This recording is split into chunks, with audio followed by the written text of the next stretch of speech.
The Poor Village Boy Who Changed the World. Once upon a time, in the heart of a green valley, where rivers curved like silver snakes and tall trees whispered to the winds, there lived a poor village boy named Arif. His village was small, almost forgotten by the world. The houses were made of mud, the roofs of straw, and the nights filled with the songs of crickets and the glow of fireflies. Arif's family was among the poorest. His father was a woodcutter who earned just enough for dry bread, and his mother worked in the fields from sunrise to sunset. They had no electricity, no school nearby, no doctor to visit when sick. Yet Arif carried something no poverty could steal, a burning dream. While other children chased goats or climbed trees, Arif would sit by the riverside staring at the sky, wondering, why was I born in this village? Can someone like me change anything? He had no books, no toys, no shoes. But he had curiosity. When the wind moved the leaves, he imagined messages hidden inside them. When birds migrated across the horizon, he dreamed of traveling with them. He had a secret belief in his heart. One day, he would not just escape poverty, he would change the whole world. Arif's life was not easy. Hunger was a daily guest in their house. There were days when his mother boiled only water and salt to fill their stomachs. His father returned with hands bruised from cutting wood, yet with empty pockets. Still, Arif never complained. He believed even suffering had a meaning. One monsoon evening, while running barefoot in the jungle, Arif found an injured bird, a white dove with a broken wing. He gently picked it up, carried it home, and nursed it with rice grains and drops of water. Day by day, the dove healed and began to fly again. Arif's mother smiled and said, "Son, the world listens to kindness. When you heal even a bird, you heal yourself too." That day changed Arif. He realized the world may forget the poor, but compassion gives the poor power even kings don't have. Years passed. Arif grew into a young man, tall and strong but still barefoot, still wearing torn clothes. He worked beside his father in the forest, carrying heavy logs on his thin shoulders.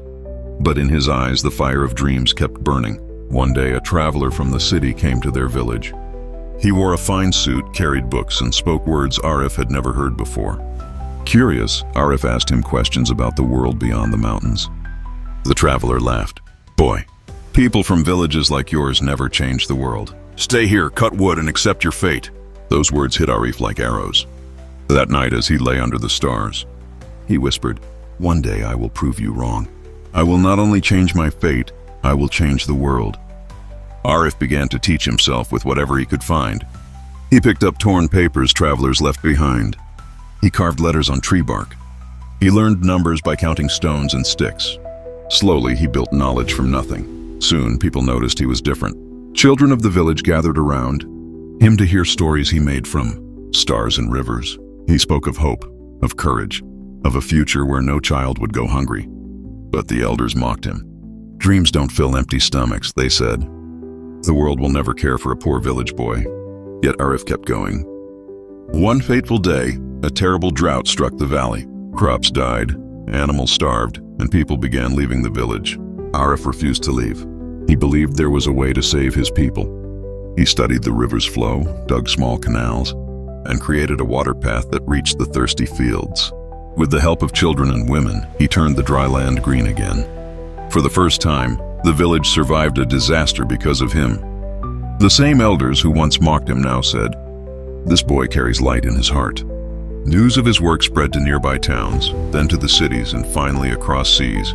Scholars invited him to speak, leaders wanted to meet him, and people began calling him the boy from the forgotten village who brought hope. Years later, Arif traveled to countries he had only dreamed of. He walked in grand halls of the USA and the UK, spoke in universities and inspired leaders, but he never forgot his village. He used his fame not for riches, but for building schools, hospitals, and clean water systems in villages like his own. When asked why he never left his roots, he smiled and said, "Because a bird once healed in my hands, and I learned, if you heal even the smallest life, you can heal the whole world." Arif, the poor village boy, became a symbol of hope. From Africa to Asia, from villages to cities, his name carried a message. Your beginning does not decide your ending. Even a barefoot child from the poorest village can change the world. And so, the story of Arif spread like fire in the hearts of millions. He was not born rich. He was not born powerful. But he was born with courage, kindness, and the belief that no dream is too big for a poor boy. That belief made him immortal in the pages of history.